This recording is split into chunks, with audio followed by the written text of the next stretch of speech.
So your defense to reservation is people being poor. Now, what is your defense to people being poor in the first place? One minute. May I please? May I please just direct it through the chair? It will be much more useful. Now we are getting some interjections from this side.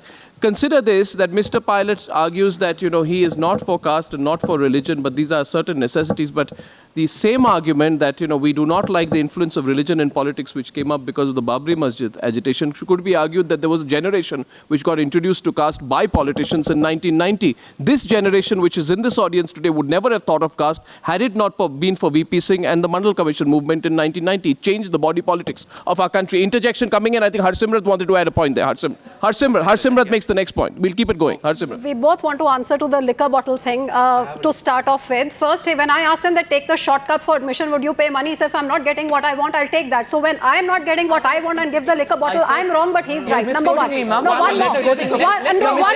Arnab, I haven't finished. I want to also... No overspeaking. Can I answer to what Yogendra, a few points that he made about... You can, but I request you, take it through the chair, then I'll decide who responds from this side. Yes, go ahead. Go ahead, complete your point. About the narrow entry into, for political, dynastic politics, I fought against 13 other contestants. It could have been 30. They were from diverse backgrounds, diverse political parties. If my constituents chose to choose me by the highest margin because of the work done by my party. So don't say the entry is narrow. It's people who want to get into that field. Number one. Yogendra Yadav's response to the entry barrier point. You made 2 points. I want to put the other point also about the Muslim youth wanting to live a life of dignity. You've all heard about the atrocities on the Sikhs overseas just because on the basis of our attire. So we are being targeted in so-called modern open countries. Now, what are you talking about India? This is the same story everywhere. Yogendra Yadav, on entry barriers, we have a Badal and a pilot here. If you're saying specifically that they are here because they are a Badal and a pilot, let's say so and let them respond. You stand by your point? Very carefully. I did not say that anyone from any dynasty can walk into any parliament anytime. I said there are huge entry barriers for those who come from outside the establishment, and there are huge initial advantages for those who come from within the dynasties. Initial advantage is not a guarantee of victory, but absence of initial advantage is almost a guarantee of defeat.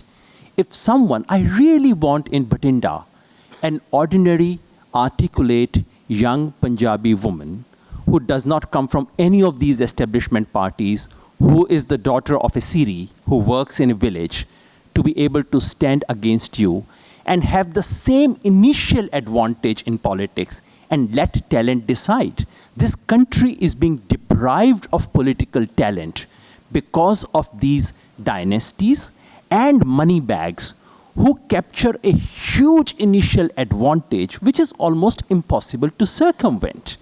My problem with much of what my opponents are saying here is that they seem to be misreading the very motion itself.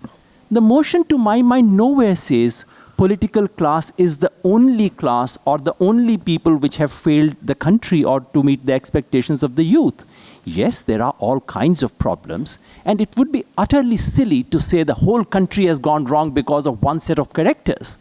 The only question being asked is, this one class, political class of today, not of yesteryears, not of 60 years ago, has this class failed the aspirations of the youth of today? So let's stick to the topic. I think, Yogendra, just an answer to that. My father-in-law stood as a sarpanch. After a sarpanch, he became a block samiti member, Zilla Parishad member, became an MLA, became an MP, became a member of the central government, then became a chief minister 5 times over. He had no political backing. Kiran Bedi, Kiran Bedi. Respond to Mrs. Badal's viewpoint, who brings the briefcases. I think that's hit me very hard. She says, why do they bring briefcases? Why does the security allow those briefcases? No, not the security, the people. No. Why do the security allow those briefcases? Number one. Number two, let's know each politician, exceptions, barring good exceptions, has a price, and it's known in the market. The price is known in the market. And therefore, there's a question of demand and supply. There's an expectation, there's a perception, and the briefcase comes. Listen, we've had bureaucrats, Arnab, we've had bureaucrats whose reputations precede that no briefcase is going to be allowed. And there are bureaucrats and politicians is that's the focus. It precedes, abhi aayega, iski itni कीमत hai. पहले advance, उसके बाद ये. So I think that's the Sachin point. Pilot, does every politician have a price? I said barring Does exceptions. every politician He have may a be an price? exception. I think if you remove the word may, I'll be happier. I don't think it's correct to blame every single person wearing a kurta pajama thinking that he or she is out there to loot the country. And what we're doing, unfortunately, in talking in so general a term, is creating such a negative cloud on the young boys and girls who watch television, is that we're doing a disservice to our country. Find the people who are guilty and prosecute them. Mr. Yadav, let me finish. Everyone who is Yogendra involved in Yadav any can respond corruption after that, is please. charge-sheeted, convicted, put behind jail. You can cascade them, you can criticize them. But please, for the sake of God, do not try and generalize every single person who wants to be a politician, because what you're doing is you're dissuading a next generation of Indians to be involved in our democracy.